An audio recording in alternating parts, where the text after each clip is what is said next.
Fala galera do KD Esportes, tudo beleza? Então vamos para um pré-jogo, Coritiba e Atlético Goianiense. Atlético Goianiense e Coritiba. Não sei se esse é o termo certo, porque a galera fala que não pode falar de onde o clube é, né? Apesar de ter 50 Atléticos no Brasil, né? Você fala Atlético Paranaense, os caras acham ruim. Você fala, aí na rádio os caras falam, né? Que é Atlético Paranaense, mas se o Coritiba fala, os caras acham ruim. Então não sei se posso falar que o Atlético Goianiense é goianiense. Mas enfim, vamos lá galera, como o canal é nosso, a gente vai falar que o Atlético esse é de Goiás, né? Então galera, aproveitando então, pré-jogo, o Coritiba hoje pega neste domingo, né? O Atlético Goianiense lá em Goiás, né? Atlético Goianiense que vem de uma vitória contra o Atlético do Paraná, o Paranaense, não sei, o Atlético ganhou do Atlético, não sei, acho que não dá certo, né? Porque se eu falar, o Atlético ganhou do Atlético, então o Atlético vai pro jogo lá motivado, porra, qual que foi? Mas enfim, vamos lá, né? Tem influencer aí que achou ruim falar que o Atlético é do Paraná. Mas vamos lá, esse jogo é contra o Atlético Goianiense. Então Coritiba que inicia uma série de 3 jogos contra clubes que vieram da Série A, né? Caíram, então em tese estão um pouquinho mais estruturados financeiramente e tal, primeiro ano de Série B, né? Coritiba pega o Atlético, pega o Cuiabá e pega o Atlético. Qual que é? Ninguém sabe, né? Então Atlético Goianiense, Cuiabá e Atlético do Paraná. Então, galera, então são uma série de 3 jogos, 2 jogos contra os Atléticos fora, né? E o jogo Cuiabá em casa. Então, são 3 jogos bem importantes. Penso eu que se o Coritiba quer alguma coisa diferente no campeonato, eu vi alguns canais aqui, né, a gente sempre dá uma olhada nos outros canais, o pessoal falando, não, o importante é pontuar. O importante é pontuar. Mas o importante é pontuar com 3 pontos de vez em quando, né? Então, o que acontece? O Coritiba, como vem de um jogo que poderia ter ganhado, então ele acaba tendo agora que ter uma não obrigatoriedade, mas seria um bom resultado, uma vitória hoje, já que não ganhou do último jogo, que teria uma condição um pouco melhor de vitória. Então eu penso assim, o Coritiba é bom pontuar fora? É bom pontuar fora. Mas, por exemplo, o último jogo contra o Botafogo, que não é do Rio, tá? É o Botafogo de São Paulo, né? Não sei se eu posso falar isso também. Mas é um Botafogo que enfraquecido, onde poderia ter ganho o jogo. Então já perde essa oportunidade, agora vai com o Atlético Goianiense, que até um clube que, apesar de não estar fazendo um bom campeonato, é um clube que vem numa vitória importante fora de casa, apesar de ser contra um time que está bem enfraquecido, né? O Atlético do Paraná está em crise, né? Então até conseguiu uma vitória boa, né? Mas também suada ontem contra o Remo, né? Que ajudou o Coxa até inclusive, apesar de que eu preferia que o Remo tivesse ganhado, mas enfim. Né? Aqui é o pré-jogo do Coxa, né, meu? Então, assim, então o que acontece? É um clube que vem motivado hoje, então, mas é um clube mais estruturadinho. Então, o Coritiba, em tese, o empate não seria um mau resultado pontual hoje, mas como você pega o contexto do jogo anterior, que poderia ter vencido e empatou, então a gente começa a ter uma obrigatoriedade de vencer fora de casa. Não que seja hoje, mas é importantíssima a vitória hoje. Porque acontece, o Fluminense vem motivado, o jogo de hoje deve ter casa cheia lá, né? O Coritiba é um dos grandes aí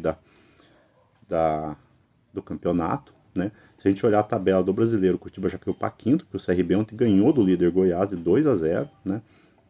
Então veja que o Coritiba, se ele perde hoje, ele fica fora do G4 já, então é importante no mínimo um empate, no mínimo. Mas para se manter no G4, teria que ser uma vitória, sem depender de resultados. Por quê? Porque o Avaí, ele pega, né, na terça-feira, fora de casa, claro, mas pega o Volta Redonda. O Volta Redonda está lá embaixo da tabela. Se o Avaí ganha, por exemplo, se o Coxa empata hoje, o Avaí ganha, o Avaí, que está com 19 pontos, vai para, né, 22. Passa o Coritiba, que se o Coxa empata, vai a 21, então fica fora do G4. Então, para ter essa manutenção, eu acho muito importante a vitória hoje, tá? Então, o Coritiba teria que, né, buscar a vitória. Empate é mau resultado? Não é mau resultado, porque é um jogo fora, como eu falei para vocês, a questão do contexto, né? Como teve jogos contra o Ferroviário, contra o Botafogo São Paulo que não ganha, né? Perde, inclusive, contra o Ferroviário, você acaba tendo que ganhar jogos que seriam, em tese, importante empatar. Empate é importante, é um bom ponto? Ótimo, claro que é bom. Mas teria que ganhar por quê? Se o Curitiba ganha, vai a 23, fica a 3 do Goiás, já começa a meio que aproximar, e fica bem dentro do G4, né? Hoje o Curitiba está ali na linha do segundo escalão, né? Você tem ali 26, 22 e nós estamos no segundo escalão ali na galera dos 20 e 19, ali, 17 até o próprio Atlético Paranaense ali do Paraná. Bom, enfim. O Atlético, né, ganhou ali, então ele foi a 17, já meio que volta, né, quem sabe entrar no campeonato, então a gente tá nesse meio intermediário, não tá descolado lá em cima, não tá lá embaixo, nós estamos ali na briga. A vitória seria muito importante. Então, jogo então às 16 horas, jogo muito importante, né? Então Curitiba que volta então Volta o Sebas, né, que estava com suspensão automática, e o Careca, volta do DM, né, o Careca que se lesionou ali a posterior da coxa, então está liberado também para o jogo de hoje. E tem os desfalques, então, do Zeca, nosso lateral esquerdo, e o Alisson, que tomou, né, terceiro, os dois tomaram o terceiro amarelo. Então voltam para a próxima partida contra o Cuiabá, já estão à disposição do nosso treinador. O que mais tem de importante? Então, saiu já então a escalação, né, a escalação não, perdão, saiu os relacionados, então os goleiros Gabriel Leite, Morisco, Pedro Morisco e Pedro Rangel. Zagueiros Bruno Melo, Maicon e Thiago Kozer. Laterais Alex Silva, Felipe Guimarães e João Almeida. Meio-campistas Carlos de Pena, Felipe Machado, Giovanni Faria, Jaci, Josué, Sebastião Gomes, Vini Paulista. Atacantes Cleison de la Torre, Everaldo, Gustavo Coutinho, Yuri Castilho, Lucas Ronier e, como falei para vocês, Nicolas Careca. Então, partida muito importante para o Coxa hoje. Então, acredito que lá no Atlético Goianiense vai ter casa cheia, vai ser um jogo difícil, né? O Atlético Goianiense tem um ataque um pouco mais efetivo que o nosso, mas em contrapartida o Coritiba tem uma defesa muito consistente. As pessoas reclamam um pouco do Mozart, mas essa questão tá muito boa, né? Porque se a gente pegar a defesa do Coritiba hoje atualizadinha aqui, né? O Coritiba tem, então o Coritiba tomou na realidade 6 gols no campeonato inteiro, galera. Isso é a melhor defesa do campeonato, né? A segunda melhor defesa é a do Novo Horizontino, que é o vice-líder.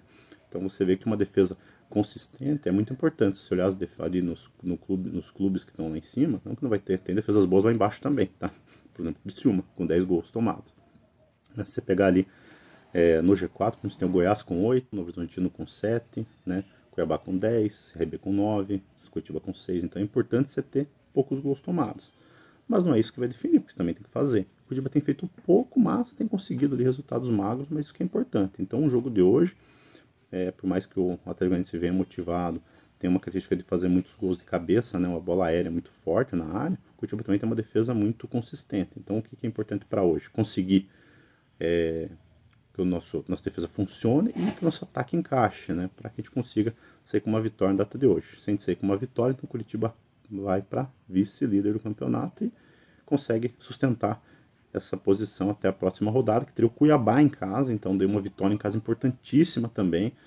Então se o Curitiba consegue essas vitórias, daí pega o clássico é loteria, não adianta, pode falar que não é clássico, tem cara aí que torce pro Atlético, pro outro time daqui da capital, que tá jogando a Série B, porque eu não sei falar o nome, hein? Atlético do Paraná, se fala Atlético não pode, enfim, sei lá. Então, o clube é monstruoso, né? Que é grande, que não tem rival, mas quando pega o Coxa se peida. Então, é um clássico. Para mim é clássico, e clássico para mim é jogo aberto, né? Pra gente que tem história, que tem fases boas na nossa história, tem fases ruins também, já tivemos fases lá em cima também, né? Já construímos nosso estádio também. Também não, né? Construímos nosso estádio, né? Porque teve gente que construiu com a dinheiro da prefeitura. Então a gente teve toda essa fase que os caras viveram aí, a gente teve também. E a gente tem consciência do que altos e baixos e o nosso tamanho dentro do futebol brasileiro. São 5 grandes clubes, assim como o nosso rival ali, mas nada de mais, nada de menos. Então seria muito importante, porque a gente tem 2 jogos, ganha agora. Se ganha do Cuiabá, vai pro clássico ali, vai motivado, né? Não sei como é que o Atlético chega lá, também teve uma vitória importante. O Atlético do Paraná, né, teve uma vitória importante ontem, né, contra o Remo. Então talvez seja um jogo bem brigado, bem bacana. Até o outro clássico, né, pegou chuva, foi um jogo ruim. Então quem sabe agora, apesar de ser no Society, seja um jogo um pouquinho mais bacana de assistir. Beleza, galera? Então são essas principais informações. Vamos ver aí o que dá o Osso Verdão e repercutir todos esses jogos hoje às 20 horas na nossa live números finais. Beleza, galera? Deixa então o like no vídeo, se inscreve no canal e nos acompanha aí. Um abraço, força coxa!